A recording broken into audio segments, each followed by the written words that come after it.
বিজ্ঞান আশীর্বাদ নাকি অভিশাপ, এটি একটি কন্ট্রোভার্সিয়াল টপিক, কিন্তু আমরা সবাই জানি আমাদের প্রাত্যহিক জীবনে বিজ্ঞানের অবদান অনস্বীকার্য। আজকে আমরা সেরকমই দেখে নেব আমাদের প্রত্যেক দিনের জীবনযাত্রায় রান্নাঘর থেকে মেকআপ বক্স কিংবা ইন্ডাস্ট্রিয়াল গ্রেড ইকুইপমেন্টস থেকে শুরু করে জীবনদায়ী ওষুধ, এই সমস্ত খুঁটিনাটি ঘটনার সাথে রসায়ন তথা কেমিস্ট্রির প্রয়োগ কতটা সুবিস্তৃত। তো প্রথমেই আমরা আসছি হাউস হোল্ড তথা গৃহস্থালী সংক্রান্ত ব্যাপারে রসায়নের প্রয়োগে। দেখুন, এঁটো বাসনপত্র ধুতে আমরা যে ডিশ ওয়াশিং ডিটারজেন্ট ব্যবহার করি, এইগুলোর প্রধান কেমিক্যাল ইনগ্রেডিয়েন্ট হয় ফসফেট। ঠিক সেরকমই জীবাণুনাশক হিসেবে ব্যবহৃত ক্যালসিয়াম হাইপোক্লোরাইড, যার কমার্শিয়াল নাম হচ্ছে ব্লিচিং পাউডার, এর প্রধান কেমিক্যাল ইনগ্রেডিয়েন্ট হচ্ছে ক্যালসিয়াম হাইপোক্লোরাইড এবং ক্লোরিন। দেখুন, কোলে ক্যালসিফেরল এবং ব্রোমেথ্যালিনের মতো মারাত্মক বিষাক্ত রোডেন্টিসাইড, অর্থাৎ যেগুলো ইন্টারনাল ব্লিডিং এর মাধ্যমে ইঁদুরকে মারতে ব্যবহার করা হয়, তার প্রধান কেমিক্যাল ইনগ্রেডিয়েন্ট হচ্ছে জিঙ্ক ফসফাইড। পায়খানা বাথরুম পরিষ্কার করতে আমরা যে হারপিক ব্যবহার করে থাকি, এর প্রধান কেমিক্যাল ইনগ্রেডিয়েন্ট হচ্ছে হাইড্রোক্লোরিক অ্যাসিড। মনে রাখবেন, অনেক সময় এই পায়খানা বাথরুম পরিষ্কার করতে কিন্তু মিউরিয়েটিক অ্যাসিডকেও ব্যবহার করা হয়ে থাকে। বেসিক্যালি এই মিউরিয়েটিক অ্যাসিড হচ্ছে হাইড্রোক্লোরিক অ্যাসিডের ডাইলুট ভার্সন। চাষাবাদের ক্ষেত্রে এবং ম্যালেরিয়ার মতো মশাবাহিত রোগ দমনের জন্য আমরা যে ডিডিটি পাউডারকে ইউজ করে থাকি, এর প্রধান কেমিক্যাল ইনগ্রেডিয়েন্ট হচ্ছে ক্লোরাল এবং ক্লোরোবেনজিন। প্লাস্টিক, নাইলন এবং আমাদের বাড়ির আশপাশ থেকে সাপ তাড়াতে আমরা কার্বনিক অ্যাসিডকে ইউজ করে থাকি। এই কার্বনিক অ্যাসিডের কেমিক্যাল ইনগ্রেডিয়েন্ট হচ্ছে ফেনল। মনে রাখবেন, এই ফেনলকে one of the oldest antiseptic agent হিসেবে কিন্তু ট্রিট করা হয়ে থাকে। বেনজিন হেক্সাক্লোরাইড, বা যাকে আমরা মূলত কমার্শিয়াল ভাষায় গ্যামাক্সিন নামে বেশি চিনে থাকি, এই জীবাণুনাশকটির কেমিক্যাল ইনগ্রেডিয়েন্ট হচ্ছে বেনজিন এবং ক্লোরিন। রান্নাঘরে বিভিন্ন খাবার তৈরি করতে বা বিভিন্ন আচার বানাতে যে ভিনিগার ইউজ করা হয়ে থাকে, তার কেমিক্যাল ইনগ্রেডিয়েন্ট হচ্ছে অ্যাসিটিক অ্যাসিড। ঘরের মেঝে অর্থাৎ ফ্লোর মুছতে আমরা যে লাইজলকে ইউজ করে থাকি, এর প্রধান কেমিক্যাল ইনগ্রেডিয়েন্টগুলি হচ্ছে অ্যারোমেটিক অর্গানিক ডিসইনফেক্টেন্ট কম্পাউন্ড ক্রেসল এবং সাবানের দ্রবণ। হাতে, পায়ে বা ঘাড়ে ব্যথা হলে আমরা যে এপসম সল্ট ইউজ করে থাকি, এর প্রধান কেমিক্যাল ইনগ্রেডিয়েন্ট হচ্ছে ম্যাগনেসিয়াম সালফেট। মনে রাখবেন, অ্যাকুরিয়ামের মাছের ড্রপসি, কনস্টিপেশন বা গোল্ড ফিশের মতো মাছেদের ক্ষেত্রে সুইম ব্লাডার ডিসঅর্ডারের ক্ষেত্রেও এই এপসম সল্টকে কিন্তু ইউজ করা হয়ে থাকে।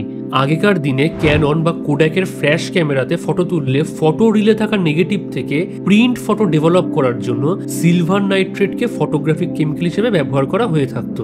এছাড়াও সোডিয়াম থায়োসালফেটকেও ফটোগ্রাফিক কেমিক্যাল হিসেবে কিন্তু আজও ব্যবহার করা হয়ে থাকে। দেখুন, কেক পেস্ট্রি বানানোর সময় ময়দার যে মন্ড তৈরি করা হয়, সেটাকে নরম এবং বেশ একটা প্লাফি লুকস অর্থাৎ ফোলা ফোলা বানাতে বেকিং পাউডার মেশানো হয়, যা ময়দার মন্ডের ভিতরে কার্বন ডাইঅক্সাইডকে রিলিজ করে ময়দার ডোটিকে ফুলিয়ে তোলে। তো এই বেকিং পাউডারের কেমিক্যাল ইনগ্রেডিয়েন্ট হচ্ছে সোডিয়াম হাইড্রোজেন কার্বনেট। এরকমই কেক বানানোর সময় বা আলুর চপ, বেগুনি বানানোর সময় চপ বা বেগুনিগুলি যাতে অনেক বেশি করে ফোলে, সেই জন্য বেকিং সোডাকে ইউজ করা হয়, যার কেমিক্যাল ইনগ্রেডিয়েন্ট হচ্ছে সোডিয়াম বাইকার্বনেট। দেখুন, আমাদের বাড়ির আশপাশের নালা, নর্দমা বা সুইমিং পুলকে পরিষ্কার করতে অনেক সময় কস্টিক সোডাকে ইউজ করা হয়ে থাকে, যার কেমিক্যাল ইনগ্রেডিয়েন্ট হচ্ছে সোডিয়াম হাইড্রোক্সাইড। এছাড়াও মনে রাখবেন, রাস্তার ধারে যে ইয়েলো কালারের গ্যাস বাতিগুলি জ্বলে, এই সমস্ত গ্যাস লাইটে সোডিয়াম ভেপারকে ইউজ করা হয়। দেখুন, রান্নাঘরে যখন পেঁয়াজ কাটা হয়, তখন পেঁয়াজ থেকে সালফেনিক অ্যাসিড রিলিজ হয়, যার ফলে আমাদের চোখ জ্বালা করতে থাকে এবং জল বের হতে থাকে। অ্যাকচুয়ালি এই পুরো ঘটনাটা বেশ কয়েকটা স্টেপে সম্পন্ন হয়ে থাকে। ব্যাপারটা একটু ছোট করে আমি বলে দিচ্ছি।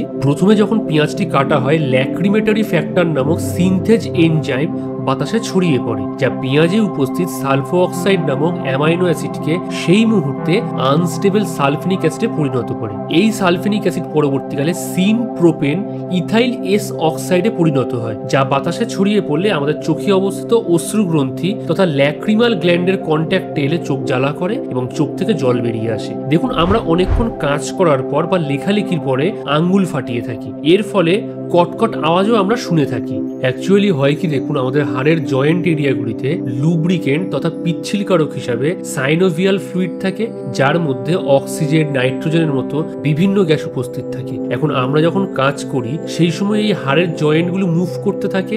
অ্যাজ এ রেজাল্ট সেখানে নাইট্রোজেন বা অক্সিজেনের বাবলস তৈরি হতে থাকে। এবার বুঝতেই পাচ্ছেন, যখন আমরা অনেকক্ষণ কাজের পরে বডি স্ট্রেচ করি সেই হাড়ের গাঁটগুলি তথা জয়েন্টে জমে থাকা নাইট্রোজেন বাবেলগুলি ফেটে যায় এবং আমরা সেই আওয়াজটাই শুনতে পাই। আমরা প্রত্যেকদিন সকালবেলায় দাঁত মাজার জন্য যে টুথপেস্ট ইউজ করে থাকি সেই টুথপেস্টের প্রধান ইনগ্রেডিয়েন্ট হচ্ছে ফ্লুরাইড। এখন এই টুথপেস্ট সম্পর্কে আপনাদের বেশ কিছু পয়েন্ট মাথায় রাখতে হবে, যেগুলো বেসিক্যালি পরীক্ষাতে আসতে দেখা যায় যদি পরীক্ষার কোশ্চেন মডারেট টু হার্ড লেভেলে হয়। দেখুন, আমরা যেসব খাবার দাবার খেয়ে থাকি তার কিছু কিছু কণা আমাদের দাঁতের গোড়া বা দাঁতের মধ্যে লেগে থাকে, যা আমাদের মুখের ভেতরে অবস্থিত ব্যাকটেরিয়ারা ইভেনচুয়ালি অ্যাসিডে পরিণত করে। এখন পিএইচ লেভেল যদি সামহাও এই অ্যাসিডের উপস্থিতির জন্য 5.5 এর নিচে ড্রপ করে যায়, তখনই শুরু হয় দাঁতে ক্যাভিটি বা যাকে আমরা দাঁতে পোকা নামে বেশি চিনে থাকি। এই জন্য মুখের ভিতরের অ্যাসিডিক কন্ডিশনকে নিউট্রিলাইজ করতে যে টুথপেস্টই ইউজ করা হোক না কেন সেটা কিন্তু বেসিক ইন নেচার অর্থাৎ ক্ষারীয় প্রকৃতির হয়ে থাকে। আর ফোমিং এজেন্ট তথা ফেনা সৃষ্টিকারী হিসাবে সোডিয়াম লরিল সালফেটকে ইউজ করা হয়ে থাকে। আমরা প্রত্যেকদিন স্নানের সময় যে সাবান ব্যবহার করে থাকি তার প্রধান কেমিক্যাল ইনগ্রেডিয়েন্ট হচ্ছে হায়ার কার্বলিক অ্যাসিডের সোডিয়াম বা পটাশিয়াম লবণ। এছাড়াও মনে রাখবেন সবথেকে ইম্পর্টেন্ট স্যাপনিফিকেশন তথা যে পদ্ধতিতে ফ্যাট, অয়েল বা লিপিড সোপে পরিণত হয় তার জন্য উপস্থিত থাকে ওলিক অ্যাসিড, পামিটিক অ্যাসিড বা স্টিয়ারিক অ্যাসিডের মতো ইম্পর্টেন্ট ফ্যাটি অ্যাসিডগুলি। মনে রাখবেন লন্ড্রি সপ তথা কাপড় কাচার সাবানে উপস্থিত থাকে সোডিয়াম রজিনেট এবং বোর্যাক্স। নোংরা জামা কাপড় ধুতে ইমালসিফায়ার হিসাবে যে ডিটারজেন্টকে ইউজ করা হয় তার কেমিক্যাল ইনগ্রেডিয়েন্ট হচ্ছে ফসফেট, সোডিয়াম লরিল সালফেট এবং সোডিয়াম লরেট সালফেট। এরপর আমরা আসছি রান্নাতে ইউজ হয় এরকম কিছু কেমিক্যাল কম্পাউন্ডে। দেখুন, লেবু তথা লিমনে থাকে সাইট্রিক অ্যাসিড, তেঁতুল এবং আঙ্গুরে থাকে টার্টারিক অ্যাসিড, টমেটোর মধ্যে থাকে ম্যালিক অ্যাসিড এবং সাইট্রিক অ্যাসিড, আপেলে থাকে ম্যালিক অ্যাসিড এবং লঙ্কাতে থাকে সিনেপিক অ্যাসিড বা ক্যাপসাইসিন। এরপর আমরা জেনে নেব খাদ্য সংরক্ষণের ক্ষেত্রে ব্যবহার করা হয় এরকম বেশ কিছু পরীক্ষার জন্য ইম্পর্টেন্ট ফুড প্রিজারভেটিভের কেমিক্যাল ইনগ্রেডিয়েন্ট সম্পর্কে। দেখুন, ইস্টজাত খাবার যেমন ধরুন পাউরুটি, বিস্কুট, মাফিনের মতো খাদ্যের লংজিভিটিকে বাড়াতে এবং যাতে ফাঙ্গাস তৈরি না হয় সেই জন্য পটাশিয়াম সরবেটকে ইউজ করা হয়ে থাকে। মনে রাখবেন এই পটাশিয়াম সরবেট অ্যাকচুয়ালি প্রাকৃতিকভাবে প্রাপ্ত একটি আনস্যাচুরেটেড ফ্যাট, কিন্তু ফুড প্রোডাকশন ইন্ডাস্ট্রিতে বহুল ব্যবহারের জন্য সরবিক অ্যাসিড এবং পটাশিয়াম হাইড্রোক্সাইড থেকে এই পটাশিয়াম সরবেটকে সিনথেটিক্যালি বানানো হয়, যেটা শরীরের পক্ষে খুবই ক্ষতিকারক। বলা বাহুল্য এই কারণে ইউরোপে এই পটাশিয়াম সরবেটকে কিন্তু নিষিদ্ধ করে দেওয়া হয়েছে। ক্যান্ড টিউনা বা বাংলায় বললে টিনের কৌটোর মধ্যে করে বড় বড় শপিং মলে যে মাছ কিনতে পাওয়া যায় সেক্ষেত্রে টিনের মধ্যে আবদ্ধ মাছের পচন রুখতে কিংবা বিবর্ণতা বা পিএইচ ফ্যাক্টরের চেঞ্জকে প্রিভেন্ট করতে সোডিয়াম বেনজয়েডকে ইউজ করা হয়ে থাকে। তবে অনেক সময় সোডিয়াম সালফাইড, পটাশিয়াম সালফাইড কিংবা সোডিয়াম মেটা বাইসালফেটকেও কিন্তু ইউজ করা হয়ে থাকে অ্যাজ এ ক্যান্ড ফিশ প্রিজার্ভার হিসাবে। দেখুন, আলুর চিপসে আমরা খাই, সাপোজ ধরুন যে বিভিন্ন টাইপের যে আঙ্কেল চিপস টিপস আছে এই সমস্ত চিপসে যাতে ফাঙ্গাস বা ছাতকুড়া না পড়ে যায় সেজন্য ইউজ করা হয় বিউটিলেটেড হাইড্রক্সি অ্যানিসল বা বিএইচএ এবং বিউটিলেটেড হাইড্রক্সি টলুইড বা বিএইচটি। এছাড়াও ক্যালসিয়াম ল্যাকটেট, ভিনিগার, সাইট্রিক অ্যাসিডও কিন্তু ইউজ করা হয়ে থাকে। এবার চলুন দেখে নেওয়া যাক ফুড প্রোডাকশন ইন্ডাস্ট্রিতে কি কি কেমিক্যাল ভাস্টলি ইউজ করা হয়। অনেক সময় খাবারের স্বাদকে অল্টার করতে বা সেই খাবারের একটা ইউনিক ফ্লেভার বা টেস্ট আনতে সুগন্ধিকারক ইউজ করা হয়ে থাকে। উদাহরণ হিসেবে বলা যায় যে বিভিন্ন রকমের ফ্লেভার যেমন ধরুন 2-in-1, বাটার স্কচ বা স্ট্রবেরি ফ্লেভারের যে আইসক্রিমগুলো খেয়ে থাকি সেখানে সুগন্ধিকারক হিসেবে ইউজ করা হয় ভ্যানিলিন। এছাড়াও আরও একটি বহু প্রচলিত সুগন্ধিকারক হচ্ছে ইথাইল অ্যাসিটেট। অনেক সময় খাদ্যের রং যুক্ত করা হয় রঙিন খাদ্য, সাপোজ ধরুন লাল বা হলুদ রঙের যে হাওয়াই মিঠাই, রং বেরঙের লজেন্স, শরবত প্রস্তুত করতে। তো সেরকমই ট্রাইফিনাইল মিথেন রঞ্জক খাদ্যের নীল রং আনতে এবং অ্যাজোডাই খাদ্যের লাল বা কমলা রং আনতে কিন্তু ব্যবহার করা হয়ে থাকে। অনেক সময় চিনির বদলে খাদ্যে মিষ্টি স্বাদ আনার জন্য বিভিন্ন রকম আর্টিফিশিয়াল মিষ্টিকারক পদার্থ ব্যবহার করা হয়ে থাকে। তাছাড়াও ডায়াবেটিস রোগাক্রান্ত এবং অধিক ওজনযুক্ত মানুষের ক্ষেত্রে চা বা ওই রকম মিষ্টি জাতীয় খাদ্যে চিনির বদলে স্যাকারিন নামে আর্টিফিশিয়াল সুইটনারকে ব্যবহার করা হয়ে থাকে। এছাড়াও আরও একটি উদাহরণ হচ্ছে ক্যালসিয়াম সাইক্লামেট, যেটা সাধারণত সফট ড্রিঙ্কস এবং ডেজার্ট অর্থাৎ বিভিন্ন রকমের কাপকেকে ইউজ করা হয়ে থাকে। যদিও এক্ষেত্রে বলে রাখা ভালো 1969-এ ফুড অ্যান্ড ড্রাগ অ্যাডমিনিস্ট্রেশন তথা এফডিএ খাদ্যের সাইক্লামেট কম্পাউন্ডের ইউজকে ব্যান করেছিল, কারণ এ থেকে ক্যান্সারের প্রকোপ র্যাপিড ইনক্রিজ করে এবং তার সাথে সাথে এটি একটি টক্সিক কম্পাউন্ড। দেখুন, অনেক সময় খাদ্যের টক স্বাদ আনার জন্য বা খাদ্যের মিষ্টতা দীর্ঘদিন বজায় রাখতে অ্যাসিডুল্যান্ট অর্থাৎ জৈব ও অজৈব অ্যাসিড বা তাদের লবণকে ব্যবহার করা হয়ে থাকে, যেমন সাইট্রিক অ্যাসিডের মতো জৈবিক অ্যাসিড, ফসফরিক অ্যাসিডের মতো অজৈব অ্যাসিড কিংবা ক্যালসিয়াম ল্যাকটেটের মতো জৈব ল্যাকটিক অ্যাসিডের লবণকে কিন্তু ব্যবহার করা হয়ে থাকে। অনেক সময় খাদ্য যাতে জমাট না বেঁধে যায় সেই জন্য জমাট বিরোধী সাবস্টেন্স যেমন ক্যালসিয়াম সালফেট বা ক্যালসিয়াম সিলিকেটকেও কিন্তু ব্যবহার করা হয়ে থাকে। কিছু খাবার আছে যাদের সুগন্ধটাই হচ্ছে কি মেন অ্যাট্রাকশন। তো এই রকম খাবারের সুগন্ধকে আরো বেশি এনহ্যান্স করতে ইউজ করা হয় গ্লুটামিক অ্যাসিড। এরপর আমরা জেনে নেব কসমেটিক প্রোডাক্টে ব্যবহার করা হয় এরকম বেশ কিছু কেমিক্যাল কম্পাউন্ডের ব্যাপারে। এক্ষেত্রে আমি প্রত্যেকটি কেমিক্যালের সাইড এফেক্ট নিয়েও খুব ব্রিফলি আলোচনা করব, কারণ আমার মনে হয় কম বেশি কসমেটিক প্রোডাক্ট সবাই ইউজ করে। সবার প্রথমে আছে ক্লিনজিং এজেন্ট, অর্থাৎ মুখ পরিষ্কার করতে অনেক সময় আমরা নিভিয়া ফেস ওয়াশ বা হিমালয়া হার্বাল ব্যবহার করে থাকি অ্যাজ এ ক্লিনজিং প্রোডাক্ট। এই সমস্ত ক্লিনজিং প্রোডাক্টগুলির মেন কেমিক্যাল ইনগ্রেডিয়েন্ট হয় অ্যামোনিয়াম লরিল সালফেট, যা দীর্ঘদিন ব্যবহার করলে আমাদের স্কিন, আই, ইভেন লাংসে পর্যন্ত কিন্তু ইরিটেশন তৈরি হতে পারে। এরপর আসছি আমরা ফেস পাউডারে। বেসিক্যালি মেকআপের ব্যাপারে যদি আমরা বলে থাকি তাহলে ফেস পাউডার হচ্ছে সব থেকে বহুল প্রচলিত কসমেটিক। এই ফেস পাউডারে থাকে ম্যাগনেসিয়াম সিলিকেট বা যাকে বলা হয় ট্যাল্ক, এবং সেজন্যই এই ফেস পাউডারকে ট্যালকম পাউডারও কিন্তু বলা হয়ে থাকে। আমেরিকান ক্যান্সার সোসাইটির একটি রিপোর্ট অনুসারে এই ট্যালকম পাউডার লাংস ক্যান্সারের পসিবিলিটি অনেকটা বেশি বাড়িয়ে দেয়। শুধু তাই নয়, জেনিটাল এরিয়া বা স্যানিটারি ন্যাপকিনে যদি ট্যালকম পাউডার ইউজ করা হয় এবং সেটা যদি by chance through vagina, uterus এবং ফ্যালোপিয়ান টিউব হয়ে ওভারিতে গিয়ে পৌঁছায়, সেক্ষেত্রে মহিলাদের ওভারি ক্যান্সারের পসিবিলিটি মারাত্মকভাবে বেড়ে যায়। আমেরিকান ক্যান্সার সোসাইটির এই রিপোর্টের লিঙ্কটা আমি তলার ডেসক্রিপশন বক্সে দিয়ে রাখলাম, সেখান থেকে আপনারা ডিটেলসটা দেখে নিতে পারেন। এরপর আসছি আমরা নেল পলিশে। এই নেল পলিশে ইউজ করা হয় ফর্মালডিহাইড। শুনলে হয়তো আপনারা অবাক হবেন যে নেল পলিশে উপস্থিত ফর্মালডিহাইড নখকে ভঙ্গুর করে তোলে, অর্থাৎ সহজেই নখ ভেঙে যায় কিংবা নেইল বেড থেকে নখ সেপারেট হয়ে চলে আসে। আর বলা বাহুল্য এই ফর্মালডিহাইড হচ্ছে হাইলি টক্সিক এবং কার্সিনোজেনিক কম্পাউন্ড। এবং সবার শেষে আসছি দেহের ত্বককে কোমল এবং মসৃণ করতে ব্যবহৃত ময়েশ্চারাইজারে। এই ময়েশ্চারাইজারে থাকে ল্যানোলিন। তুলনামূলকভাবে এই কেমিক্যাল সাবস্টেন্সটির সাইড এফেক্ট বাকিদের তুলনায় অনেকটাই কম, তবে দীর্ঘদিন ব্যবহারের ফলে স্কিন ইনফেকশন হতে পারে। এরপর আমরা জেনে নেব শিল্প তথা ইন্ডাস্ট্রিতে ব্যবহার করা হয় এরকম কিছু কেমিক্যাল কম্পাউন্ডের ব্যাপারে। অশোধিত পেট্রোলিয়ামের অন্তর্ধূম পাতন বা আংশিক পাতন ঘটিয়ে পাওয়া যায় কেরোসিন, ডিজেলের মতো জ্বালানি এবং লুব্রিকেন্ট অয়েলের মতো পিচ্ছিলকারক তেল, যা প্রধানত কারখানার বিভিন্ন মেশিনে ইউজ করা হয় মেশিনের ফ্রিকশন কমানোর জন্য। মনে রাখবেন C11 থেকে C14 কার্বন পরমাণু গঠিত অ্যালকেনের মিশ্রণ হচ্ছে কেরোসিন, আবার C12 থেকে C18 কার্বন সংখ্যাযুক্ত হাইড্রোকার্বনের মিশ্রণ হচ্ছে ডিজেল, আর C16 থেকে C20 কার্বন পরমাণু গঠিত অ্যালকেনের মিশ্রণ হচ্ছে লুব্রিকেন্ট অয়েল। বিভিন্ন টাইপের নাইলনের দড়ি, কার্পেট, জলের হোস পাইপ বানাতে যে কেমিক্যাল কম্পাউন্ডটি ইউজ করা হয় সেটা হচ্ছে নাইলন 66। আর এই নাইলন 66 এর কেমিক্যাল ইনগ্রেডিয়েন্ট হচ্ছে যথাক্রমে অ্যাডিপিক অ্যাসিড এবং হেক্সামিথিলিন ডায়ামিন। বিভিন্ন রকমের প্লাস্টিক কম্পাউন্ড, ফার্টিলাইজার এবং ইন্ডাস্ট্রিয়াল গ্রেড গ্লু তথা আঠা বানাতে ইউজ করা হয় ইউরিয়া। এই ইউরিয়া প্রস্তুত করতে কেমিক্যাল ইনগ্রেডিয়েন্ট হিসেবে 3:1 রেশিওতে যথাক্রমে লিকুইড অ্যামোনিয়া এবং লিকুইড কার্বন ডাইঅক্সাইডকে ব্যবহার করা হয়। একটা ব্যাপার মনে রাখবেন, 4 হুইলার বা 2 হুইলার বা যে কোনো গাড়িতে গ্যাসোলিন বা পেট্রোল বা ডিজেলের দহনের সময় ঝাঁকুনি তৈরি হয়। এই ঝাঁকুনিকে কমাতে ব্যবহার করা হয় যে কম্পাউন্ড তাকে বলা হয় অ্যান্টিনক কম্পাউন্ড। ভীষণ ইম্পর্টেন্ট যে অ্যান্টিনক কম্পাউন্ড বলতে কাকে বোঝানো হয়। তো এরকম অ্যান্টিনক কম্পাউন্ডের উদাহরণ হচ্ছে টেট্রা ইথাইল লেড বা শর্ট ফর্মে টেল, বা methyl tertiary butyl ether short ফর্মে MTB। দেখুন, রান্নার কাজে ব্যবহৃত প্রধান 3 রকমের গ্যাস LPG, LNG এবং বায়োগ্যাসের মধ্যে প্রথমে আসছে LPG, যার ফুল ফর্ম হচ্ছে লিকুইফাইড পেট্রোলিয়াম গ্যাস। এই ক্ষেত্রে LPGর মেন ইনগ্রেডিয়েন্ট হচ্ছে নর্মাল বিউটেন, প্রোপেন এবং ইথেন। সেকেন্ডে আসছে LNG, যার ফুল ফর্ম হচ্ছে লিকুইফাইড ন্যাচারাল গ্যাস। এর প্রধান কেমিক্যাল ইনগ্রেডিয়েন্ট হচ্ছে 91% মিথেন। এবং থার্ডে আসছে বায়োগ্যাস। এই বায়োগ্যাসের প্রধান কেমিক্যাল ইনগ্রেডিয়েন্ট হচ্ছে মিথেন গ্যাস। মনে রাখবেন, আমরা যে আলকাতরা ইউজ করে থাকি অনেক সময় কাঠের কাজ করলে, কাঠের আসবাবপত্রে, এই আলকাতরা অ্যাকচুয়ালি একটি ফিনল জাতীয় যৌগ।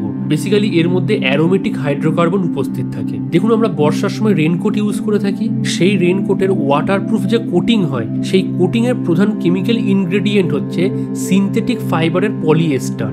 আমরা নিজেদের মুখ দেখার জন্য যে আয়না তথা মিরর ইউজ করে থাকি প্রতিদিন, এই মিররের পেছনে সিলভারের পাতলা প্রলেপ দেওয়া থাকে। দেখুন, রান্নাবান্না করার সময় তরকারি যাতে কড়াই বা ফ্রাই প্যানে লেগে না যায় সেজন্য আমরা ইউজ করে থাকি ননস্টিক ফ্রাই প্যান বা কড়াই ইত্যাদি। এই সমস্ত ননস্টিক ইউটেন্সিলে ননস্টিক কোটিংটা তৈরি হয় পলিটেট্রাফ্লুরোইথিলিন বা পিটিএফি নামে, যাকে বেশি চিনে থাকি। এই পিটিএফির আরো একটি কমার্শিয়াল বা বাজারে চলতি নাম, অর্থাৎ যে নামে হচ্ছে দোকানদাররা সাধারণত এই সমস্ত ফ্রাই প্যান বেঁচে থাকে, সেটা হচ্ছে টেফলন।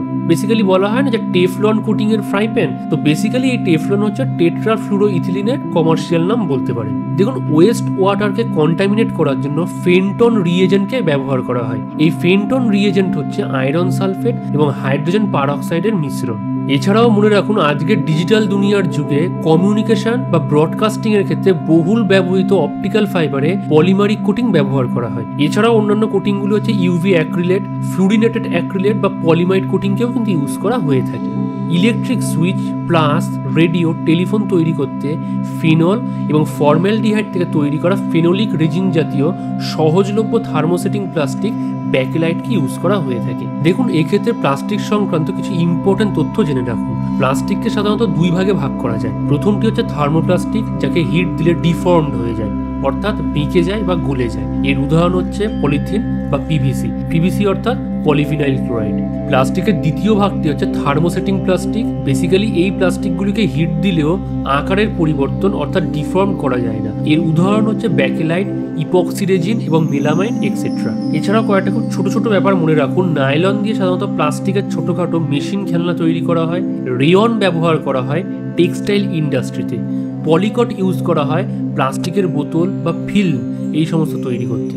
দেখুন, গ্লাস তথা কাঁচ তৈরি করতে যে সমস্ত কেমিক্যাল ইনগ্রেডিয়েন্ট ব্যবহার করা হয় সেগুলো হচ্ছে যথাক্রমে সিলিকন ডাইঅক্সাইড অর্থাৎ বালি, সোডিয়াম কার্বনেট তথা সোডা অ্যাশ এবং ক্যালসিয়াম কার্বনেট তথা লাইমস্টোন। এইসব উপাদানগুলি ছাড়াও রঙিন কাঁচ তৈরি করতে বেশ কিছু ডিফারেন্ট কেমিক্যাল সাবস্টেন্সকে ইউজ করা হয়। যেমন ধরুন, কাঁচের রং লাল করতে হলে কিউপ্রাস অক্সাইড, নীল করতে হলে কোবাল্ট অক্সাইড এবং সবুজ করতে হলে ক্রোমিক অক্সাইডকে ব্যবহার করা হয়ে থাকে। বিভিন্ন টাইপের ল্যাবে ব্যবহৃত টেস্ট টিউব, বিকার, থার্মাল ইনসুলেশন, অ্যাকুরিয়ামের হিটার কিংবা এয়ারক্রাফটের এক্সটেরিয়র লেন্স বানাতে মনে রাখবেন সিলিকা এবং বোরন ট্রাইঅক্সাইডের সমন্বয়ে তৈরি বোরোসিলিকেট কাঁচকে কিন্তু ইউজ করা হয়ে থাকে। এই বোরোসিলিকেট গ্লাস সংক্রান্ত যে পয়েন্টটা বললাম এটা ভালো করে মনে রাখবেন। এইটা কিন্তু সিজিএল এ বিগত বছরে বহুবার আসতে দেখা গেছে প্রিলিমসের কোশ্চেনে। এরপর আমরা জেনে নেব বিভিন্ন রোগ প্রতিরোধে ব্যবহার করা হয় এরকম বহু প্রচলিত ওষুধ তথা মেডিসিনে কেমিক্যাল ইনগ্রেডিয়েন্টের ব্যাপারে। দেখুন, ক্ল্যামাইডিয়া বা গনোরিয়ার মতো সেক্সুয়ালি ট্রান্সমিটেড ডিজিজ বা এইচআইভি কে প্রিভেন্ট করতে ভেড়ার অন্ত্র বা ল্যাম্ব ইন্টেস্টাইনকে ছেলেদের ক্ষেত্রে কন্ট্রাসেপশন বা সোজা বাংলায় বলে কন্ডোম হিসেবে ব্যবহার বহু প্রাচীনকাল থেকে হয়ে আসছে। তবে আজকের দিনে কন্ডোম তৈরি করতে ব্যবহার করা হয় আইসোপ্রিনের পলিমার পলি আইসোপ্রিন বা পলি ইউরেথেনকে।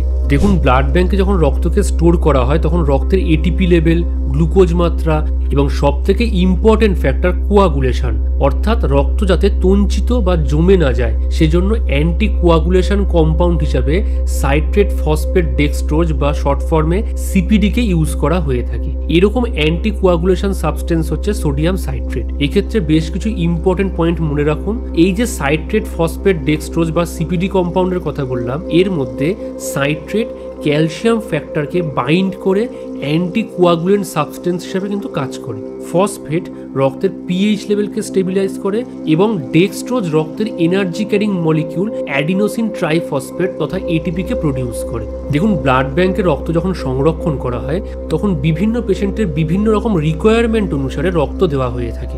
সাপোজ ধরুন, যে ব্যক্তির ডেঙ্গু হয়েছে তার প্লেটলেট ড্রপ হয়, ফলে তার দরকার পড়ে প্লেটলেটের। অন্যদিকে হিমোফিলিয়া বা অ্যাঞ্জিওডেমার মতো জেনেটিক রোগে দরকার হয় প্লাজমা ডিরাইভ থেরাপি। তো যাই হোক, ব্লাড ব্যাংকে সঞ্চিত রক্তের আরবিসি থেকে যদি প্লাজমাকে সরিয়ে নেওয়া হয় সেই স্থানে নিউট্রিয়েন্টের চাহিদা পূরণের জন্য যে সলিউশনটি ইউজ করা হয় সেটাকে বলা হয় অ্যাডিটিভ সলিউশন। তো এরকম দুটি সলিউশন হচ্ছে অ্যাডিসল এবং অপটিসল। দেখুন, বেসিক্যালি অ্যাডিটিভ সলিউশনে থাকে মূলত চারটি কম্পাউন্ড: অ্যাডিনিন, গ্লুকোজ, স্যালাইন এবং ম্যানিটল। এর মধ্যে ম্যানিটল রক্তের হিমোলাইসিস অর্থাৎ ব্লাড ব্যাংকে স্টোরড রক্তের আরবিসি ব্রেকডাউনকে প্রিভেন্ট করে। দেখুন, জ্বর বা মাইল্ড মাসেল পেন হলে আমরা অ্যাসপিরিন খেয়ে থাকি। এই অ্যাসপিরিন ওষুধটির কেমিক্যাল ইনগ্রেডিয়েন্ট হচ্ছে acetyl salicylic acid. Actually phenol থেকে স্যালিসাইলিক অ্যাসিড তৈরির পরে সেই স্যালিসাইলিক অ্যাসিডের সাথে অ্যাসিটিক অ্যানহাইড্রাইড এবং সালফিউরিক অ্যাসিড মিশিয়ে 160 ডিগ্রি সেলসিয়াস তাপমাত্রায় অ্যাসিটাইলেশনের মাধ্যমে অ্যাসপিরিনকে তৈরি করা হয়। মনে রাখবেন, খালি পেটে যদি কেউ অ্যাসপিরিন খায় তাহলে বেসিক্যালি স্টোমাকে ইন্টারনাল ব্লিডিং হতে শুরু করে। দেখুন, অনেক সময় আবার জ্বর হলে আমরা প্যারাসিটামল খেয়ে থাকি। তো এই প্যারাসিটামলও হচ্ছে অ্যাকচুয়ালি ফিনল থেকে তৈরি হয় কি দেখুন, ফিনল থেকে প্রথমে তৈরি হয় পি অ্যামাইনোফিনল, এরপর এই পি অ্যামাইনোফিনলকে অ্যাসিটাইলেশনের মাধ্যমে তৈরি করা হয় কি প্যারাসিটামল। এছাড়াও অ্যাসিড, বদহজম বা পেটে গন্ডগোল হলে আমরা যে ম্যাগেলড্রেট নামে ওষুধটি খেয়ে থাকি, এই ম্যাগেলড্রেটের মেন কেমিক্যাল ইনগ্রেডিয়েন্ট হচ্ছে সোডিক হাইড্রক্সি ম্যাগনেসিয়াম অ্যালুমিনেট। গরমকালে গায়ে ঘামাচি হলে বিভিন্ন ডাক্তারের প্রেসক্রিপশন অনুসারে আমরা ম্যাক্সিমাম সময় বোরিক অ্যাসিড পাউডার ইউজ করে থাকি। এই জন্য অনেক সময় কাঠের ক্ষেত্রে অগ্নি নির্বাপক তথা ফায়ার প্রুফিং এজেন্ট হিসেবে বোরিক অ্যাসিডকে ইউজ করা হয়ে থাকে। এছাড়াও দেখুন, আলসার এবং বিভিন্ন রকমের ইনফেকশনকে প্রিভেন্ট করতে অ্যান্টিসেপটিক রূপে ডাকিন দ্রবণকে ইউজ করা হয়ে থাকে। এই ডাকিন দ্রবণের কেমিক্যাল ইনগ্রেডিয়েন্ট হচ্ছে ডাইলিউট ব্লিচিং পাউডার। দেখুন, আমাদের প্রত্যেকের বাড়িতে কোনো ওষুধ থাকুক বা না থাকুক, পা ফেটে যাওয়া থেকে শুরু করে ঠোঁট ফেটে যাওয়া কিংবা অ্যান্টিসেপটিক হিসাবে ব্রোলিনের ব্যবহার সেই ছোটবেলা থেকে আমরা কম বেশি সবাই দেখে আসছি। তো এই ব্রোলিনের প্রধান কেমিক্যাল ইনগ্রেডিয়েন্ট হচ্ছে বোরিক অ্যাসিড এবং জিঙ্ক অক্সাইড। এছাড়াও ব্রোলিনে থাকে ল্যানোলিন, যা বিভিন্ন পশমওয়ালা প্রাণী যেমন ধরুন ভেড়া, ছাগল, উটের স্কিনে অবস্থিত সিবেসিয়াস গ্ল্যান্ড থেকে পাওয়া যায়। বেসিক্যালি ব্রোলিনে এই ল্যানোলিনের উপস্থিতির জন্য ওয়েদার চেঞ্জ হলেও আমাদের ত্বকের কোমলতা বজায় থাকে। দেখুন, জার্মিসাইড হিসেবে পায়খানা, বাথরুম, হাসপাতাল, নর্দমা, ঘরদুয়ার মুছতে যে ফিনাইলকে আমরা ব্যবহার করে থাকি তার কেমিক্যাল ইনগ্রেডিয়েন্ট হচ্ছে ক্রিসল অয়েল এবং সাবান জল। এছাড়াও মনে রাখবেন, ডেটলের কেমিক্যাল ইনগ্রেডিয়েন্ট হচ্ছে টার্পিন অয়েল, যেটা অ্যান্টি অক্সিডেন্ট হিসেবে কাজ করে, এবং ক্লোরোজাইলিনল, যা অ্যান্টিসেপটিক এবং ডিসইনফেক্টেন্ট এজেন্ট হিসেবে কাজ করে থাকে। দেখুন, আজকের দিনে অনেকে ডেটলের বদলে স্যাভলন ইউজ করে থাকে, কারণ ডেটল কাটা জায়গাতে দিলে জ্বলতে থাকে, যেটা স্যাভলনের ক্ষেত্রে হয় না। এই স্যাভলন তৈরি করতে basically surface active antiseptic agent cetrimide এবং ক্লোরোহেক্সিডাইন গ্লুকোনেটকে ইউজ করা হয়ে থাকে। এবং আজকের দিনের বহু প্রচলিত স্যানিটাইজারের মেন কেমিক্যাল কম্পোনেন্ট হচ্ছে ইথাইল অ্যালকোহল বা আইসোপ্রোপাইল অ্যালকোহল। তবে বর্তমানে মার্কেটে কিছু অ্যালকোহল ফ্রি স্যানিটাইজার পাওয়া যাচ্ছে। বেসিক্যালি কি হয় দেখুন, কিছু মন্দিরে না এই স্যানিটাইজার ইউজ করতে দেয় না, যেহেতু হচ্ছে অ্যালকোহল থাকে। তো বেসিক্যালি সেই সমস্ত জায়গাতে এই অ্যালকোহল ফ্রি স্যানিটাইজারকে ইউজ করা হয়। তো এরকম অ্যালকোহল ফ্রি স্যানিটাইজারে বেসিক্যালি বেঞ্জালকোনিয়াম ক্লোরাইডকে ইউজ করা হয়ে থাকে। এবার দেখে নেওয়া যাক আমাদের প্রাত্যহিক জীবনে যেসব বহুল প্রচলিত স্পেসিফিক গ্যাসকে ইউজ করা হয় সেগুলো কি কি। দেখুন, medical facility, steel, plastic, textile ইন্ডাস্ট্রিতে অক্সিজেনকে তো ব্যবহার করা হয়, এটা সবাই জানি মোটামুটি। এছাড়াও ওয়েল্ডিং তথা ঝালাইয়ের কাজে ব্যবহার করা হয় অ্যাসিটিলিন গ্যাস, যাকে হটেস্ট ফুয়েল গ্যাস হিসেবে কনসিডার করা হয়। এছাড়াও ইনার্ট গ্যাস হিসেবে নাইট্রোজেনকে ফায়ার সাপ্রেশন, বিভিন্ন গাড়ির এয়ার ব্যাগে এবং এয়ারক্রাফটের টায়ার ইনফ্লেট তথা ফোলাতে ব্যবহার করা হয়ে থাকে। এটা কিন্তু খুব ইম্পর্টেন্ট যে এয়ারক্রাফটের টায়ার ইনফ্লেট করতে কোন গ্যাস ব্যবহার করা হয়, সেটা হচ্ছে নাইট্রোজেন। খুব ভালো করে মনে রাখবেন। এছাড়াও আমরা ঘরের মধ্যে যে টিউবলাইট জ্বালাই তার যে গ্লাসের সিলিন্ড্রিক্যাল মোড়ক হয় তার মধ্যে ইনার্ট গ্যাস হিসেবে থাকে মেনলি আর্গন, এছাড়াও থাকে জেনন, নিয়ন, ক্রিপ্টন এবং লো প্রেসার মার্কিউরি ইত্যাদি। ফ্রিয়নের মতো বিভিন্ন রকমের ক্লোরোফ্লুরোকার্বনকে ইউজ করা হয় রেফ্রিজারেটর, এয়ার কন্ডিশনার বা ফ্রিজারে। এছাড়াও কার্বোনেটেড রুট বিয়ার বা কোকোকোলার মতো সফট ড্রিঙ্কসে ব্যবহার করা হয় কার্বন ডাইঅক্সাইড। মনে রাখবেন, সিগারেটের লাইটারে ইউজ করা হয় বিউটেন, এবং অনেক সময় আবার ক্লোরিনের বদলে ওজোন গ্যাসকে ইউজ করা হয় ওয়াটার সাপ্লাই স্টেরিলাইজ করতে। এছাড়াও মনে রাখবেন, নাইট্রাস অক্সাইড এবং বিভিন্ন ধরনের হ্যালোজিনেটেড এজেন্ট যেমন হ্যালোথেন, এনফ্লুরেনকে মিশিয়ে হসপিটালে অস্ত্রোপচারের সময় অ্যানেস্থিয়া করা হয়ে থাকে। তো শেষ হচ্ছে আজকের এই ভিডিওটি কেমন লাগলো বা ভিডিওটি সম্পর্কে কোনো মতামত থাকলে সেটা আপনারা কমেন্ট সেকশনে লিখে জানাতে পারেন। আর যদি ভিডিওটি ভালো লেগে থাকে তাহলে লাইক, শেয়ার এন্ড সাবস্ক্রাইব করতে ভুলবেন না। And don't forget to press that bell button for latest update. And this is me, Shubhajit, signing off.